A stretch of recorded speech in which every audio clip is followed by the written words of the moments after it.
Horror zone Hindi cartoon channel पे स्वागत है आप लोगों का। तो जल्दी से चैनल को सब्सक्राइब करिए और घंटी को बजाइए। तक पार्टी का दौर चल रहा था। कॉलेज की आखिरी रात थी।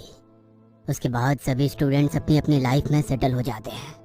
यार ये कॉलेज लाइफ बड़ी अच्छी होती है, कोई टेंशन नहीं, कोई फिक्र नहीं। मगर अब आज फेयरवेल के बाद लग रहा है हम लोग अलग अलग हो जाएंगे और लाइफ में ऑफिस, घर, सारे टेंशन शुरू। यार संचिता तू सच कह रही है, इतनी अच्छी लाइफ अब दोबारा नहीं मिलेगी। बातों ही बातों में उन लोगों को ध्यान नहीं रहा कि रात के 11 बज चुके हैं। तभी संचिता के फोन पर उसकी मम्मी का फोन आया। संचिता ने अपने दोस्तों को खामोश रहने का इशारा किया और अपनी माँ का फोन उठाया। हेलो संचिता, कहाँ हो तुम? पार्टी से निकली या नहीं? मम्मी पार्टी से निकल चुकी हूँ, मगर कोई साधन नहीं मिल रहा था। अभी कैब बुक की है, कैब जैसे ही आती है मैं घर के लिए निकल जाती हूँ। बेटा मैंने तुझे पहले ही कहा था, आज अमावस्या की अष्टमी है, आज बुरी आत्माओं का बोलबाला रहता है। ऐसा कर, आज घर के लिए मत निकल, आज और हॉस्टल में रुक जा, कल सुबह निकल जाना जल्दी। तुम भी ना मम्मी कुछ भी सोचती हो। आज के जमाने में भूत प्रेत इन सारी बातों पर यकीन कर रही हो, ऐसा कुछ भी नहीं होता। चिंता मत करो, अभी कुछ ही देर में कैब आ जाएगी और मैं 2 बजे तक घर आ जाऊंगी। तू यकीन कर या मत कर, मुझे पूरा यकीन है, इसलिए कह रही हूँ, आज रात हॉस्टल में ही रुक जा। माँ मेरे सारे दोस्त आज ही निकल जाएंगे, मैं अकेली हॉस्टल में रहकर क्या करूँगी। तुम चिंता मत करो, मैं आ जाऊंगी। अभी फोन रखो, कैब वाले को OTP देना है। माँ के फोन रखने के बाद संचिता अपने दोस्तों की ओर देखकर हंसने लगी। हमारी मम्मी लोग भी ना कितना डरती है और हम लोगों को भी डराती है। माँ कह रही थी आज अमावस्या की अष्टमी है, तो मैं घर ना जाकर हॉस्टल में ही रुक जाऊं। अमावस्या की अष्टमी का नाम सुनकर राम्या के चेहरे का रंग बदल गया, मानो वो कुछ जानती हो। संचिता यदि आंटी ने कहा है तो तू हॉस्टल में ही रुक जा, मैं तेरे साथ रुक जाऊंगी। कल सुबह होते ही हम दोनों घर के लिए निकल जाएंगे। यार ये माँ ही बहुत है, तू मत शुरू हो जा। वैसे भी बहुत देर हो गई है, कैब भी बुक करनी है। संचिता कैब बुक करने के लिए निकलने ही वाली होती है कि राम्या भागकर अपने कमरे में जाती है और वहाँ से एक रुद्राक्ष की माला लाकर संचिता के हाथ में रख देती है। संचिता कोई भी परेशानी हो तो एक बार भगवान का नाम लेकर ये माला अपने हाथ में ले लेना, सब कुछ अच्छा होगा। राम्या की बात सुनकर संचिता ने हंसते हुए वो माला अपने हाथ में ले ली और कैब से निकल गई। दिन भर की थकान के कारण कार में बैठते ही संचिता को नींद आने लगी। कार कुछ दूर चली ही थी कि अचानक बीच जंगल में जाकर खराब हो गई। कार के रुकने से संचिता की नींद खुली। क्या हुआ भैया, और ये हम लोग कहाँ आ गए? मेरे घर के रास्ते में इतना घना जंगल तो नहीं पड़ता? कार का ड्राइवर जो अभी कार में बैठा ही था, वो अपनी गर्दन पीछे पूरी पलटकर संचिता की ओर देखने लगा। कार के ड्राइवर की आंखों की जगह गड्ढे थे, शरीर पूरा सफेद। मैम साहब, आप तो घबरा रही हैं, कुछ नहीं होगा, हम आपके साथ हैं। कहते हुए वो जोर जोर से हंसने लगा। संचिता कार का गेट खोलकर उतरने की कोशिश करने लगी, मगर नाकामयाब हो गई। तभी अचानक गाड़ी का फ्रंट गेट खुला और एक खूबसूरत सी लड़की उसमें आकर बैठ गई।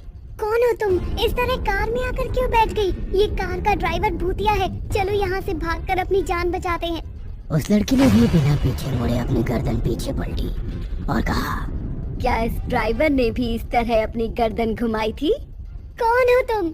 अरे तुम्हारी याददाश्त तो बड़ी कमजोर है। मैम मुझे तो लगा था कि आप मुझे सारी जिंदगी नहीं भूलेंगी, मगर आप तो मुझे भूल गई। प्लीज मुझे जाने दो, यहाँ से जाने दो। कौन हो तुम, क्या चाहती हो? वो लड़की अपनी सीट पर बैठे बैठे अपनी गर्दन गोल गोल घुमा रही थी। बदला, बदला, तुमसे बदला, तुम्हारे दोस्तों से बदला। कहते हुए वो लड़की एक सड़ी गली लाश में बदल गई। संचिता अब डर कर कार से बाहर आ चुकी थी। वह लड़की भी उसके सामने खड़ी थी। बाहर आधे चांद की रोशनी बिखरी हुई थी, आसमान में तारे टिमटिमा रहे थे और दूर कहीं कुत्तों के रोने की आवाज आ रही थी। कार का ड्राइवर दूर खड़ा उन लोगों को देख रहा था। कार जो अभी कुछ देर पहले अच्छी बनी थी, अचानक टूटी फूटी खटारा में बदल चुकी थी। संचिता वहां से भागने की कोशिश करने लगी तो वो ड्राइवर उसके सामने आकर खड़ा हो गया। संचिता ने पीछे मुड़कर देखा तो वो लड़की खड़ी मुस्कुरा रही थी। कौन हो तुम? मुझे जाने दो, प्लीज मुझे जाने दो। मैम आप भूल गई, अभी कुछ दिन पहले मैंने भी इसी तरह रोकर गिड़गिड़ा कर आपसे जाने की भीख मांगी थी, मगर आप पर कोई असर नहीं हुआ था। अब आप कैसे मुझसे भीख मांग रही हैं? कौन हो तुम? वैशाली, वैशाली हूँ मैं। वैशाली का नाम सुनकर संचिता के चेहरे पर पसीना छलक आया। उसकी आंखों के आगे ख्वाब के साए मंडराने लगे। वो ना तो आगे जा सकती थी और ना ही पीछे। वह हाथ जोड़ते हुए जमीन पर बैठ गई। शुक्र है मैम, आपको याद तो आया कि कौन है वैशाली। कितने अरमानों से मैंने कॉलेज में एडमिशन लिया था।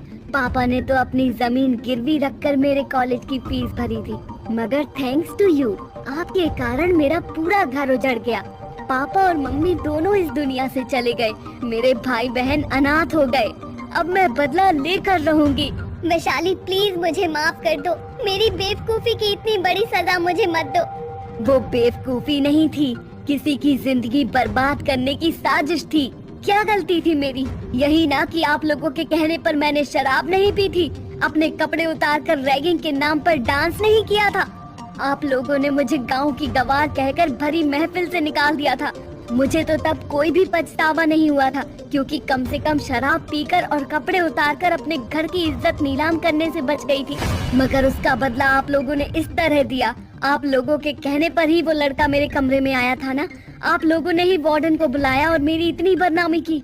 बेचारे मेरे माता पिता किसी को मुंह दिखाने के लायक नहीं रहे, उन्होंने सुसाइड कर लिया।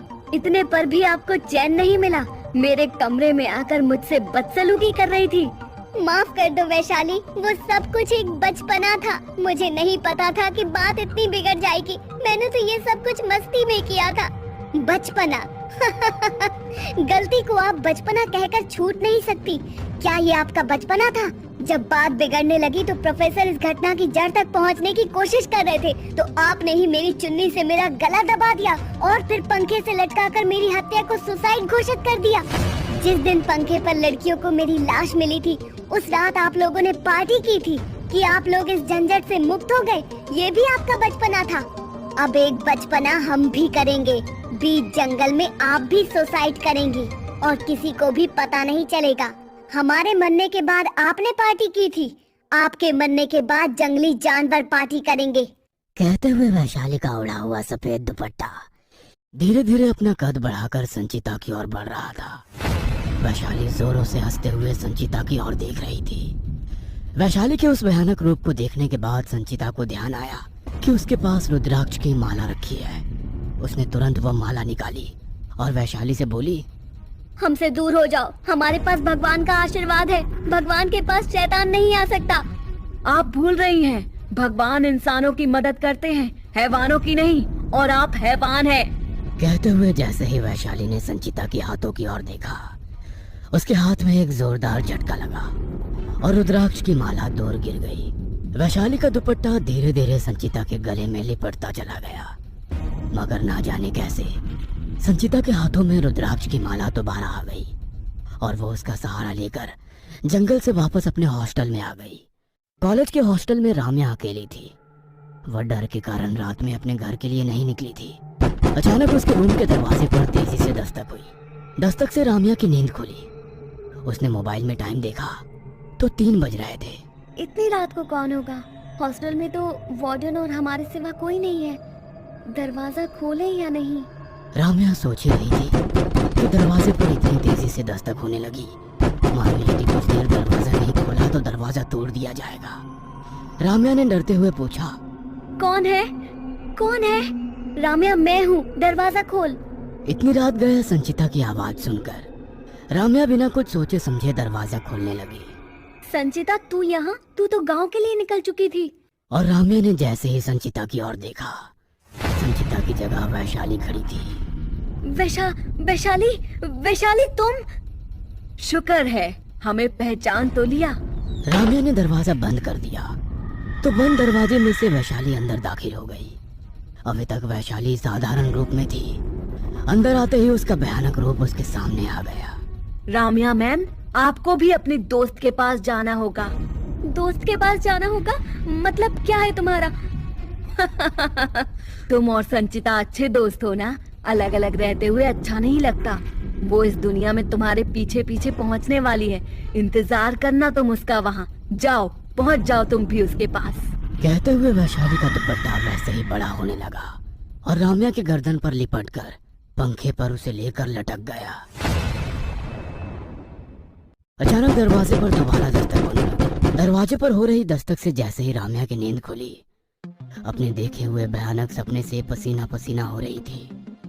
उसने डरते हुए दरवाजा खोला तो सामने संचिता खड़ी थी। उसे अपना सपना सच होता नजर आया। वो 2 कदम पीछे हट गई।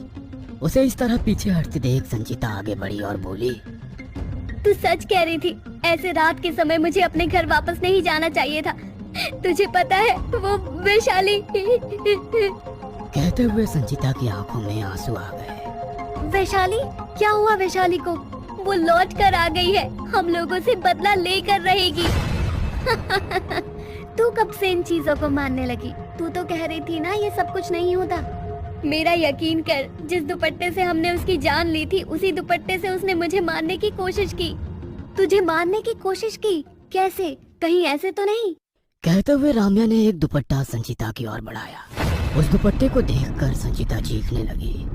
राम्या धीरे धीरे वैशाली में बदल गई। संचिता ने दूसरी तरफ देखा तो वहां पर राम्या पहले से ही मरी हुई थी।